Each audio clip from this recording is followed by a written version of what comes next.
안녕하십니까. 민주당 대변인 황정아입니다. 첫 번째 브리핑 시작하겠습니다. 대통령 부부 방탄에 똘똘 뭉친 국민의힘. 국민은 축하주가 아니라 벌주를 내릴 것입니다.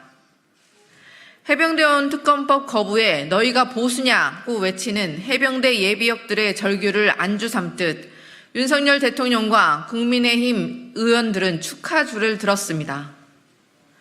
단일 대우를 외치며 특검법을 거부한 국민의힘이 워크숍에서도 단합과 결속을 강조했습니다. 여당이 대통령의 호위 부대를 자처하니 윤 대통령은 기꺼운 듯 한몸 되자며 하사주를 내렸습니다. 불공정과 비상식으로 점철된 해병대원 순직 사건의 진실을 틀어막았다고 좋아하는 게 정말 대한민국 보수 정당이 맞습니까? 민심을 정면으로 역행하는 대통령에게 말 한마디 못하는 게 과연 여당이 맞습니까? 민의를 거부하는 대통령에게 찍소리도 못하는 여당은 대통령 심기경호처라고 부르는 게 맞습니다. 더욱이 108석은 굉장히 큰 숫자라며 총선 민의를 부정하는 여당에 어이가 없습니다.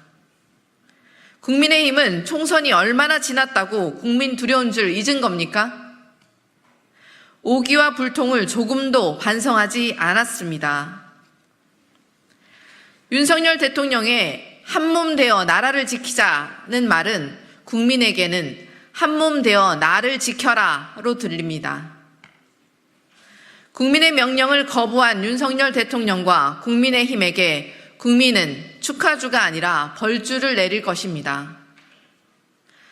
또한 국민의힘이 계속해서 민의를 외면하고 용산의 이중대를 자처한다면 국민에게 철저히 버림받을 것입니다.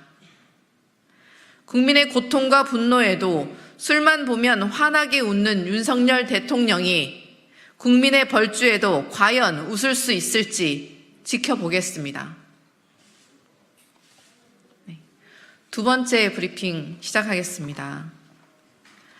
국민께서 보시길 원하는 김건희 여사의 사진은 특검 포토라인 앞에 선 모습입니다.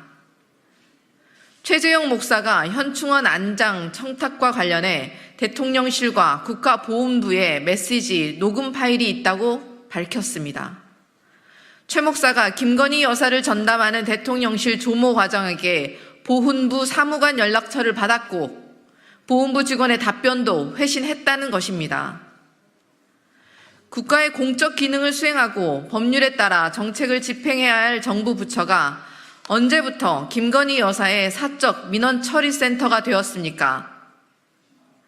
김 여사의 개인적 청탁을 처리하기 위해 대통령실과 국가보훈부가 움직였다면 국가 운영의 기본 원칙을 짓밟은 명백한 국정농단입니다.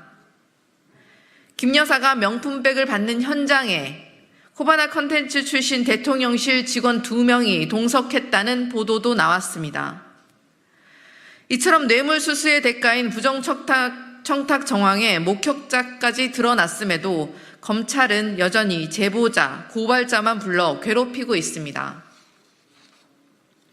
더욱이 김건희 여사는 검찰의 면죄부를 자신하듯 연일 공개 행보로 언론을 화려하게 장식하며 국민의 복장을 뒤집어 놓고 있습니다. 도대체 검찰은 김건희 여사는 언제쯤 소환 조사할 계획입니까? 방탄용 수사로 시간만 질질 끌고 있음을 국민께서 모를 것 같습니까? 받은 사람은 감싸고 준 사람만 함정으로 모는 검찰의 파렴치한 수사는 오히려 김건희 특검의 필요성과 정당성만 입증하고 있습니다. 국민이 보시길 원하는 김 여사의 사진은 대통령실의 화보 사진이 아니라 특검 포토라인 앞에 선 모습임을 명심하십시오. 감사합니다.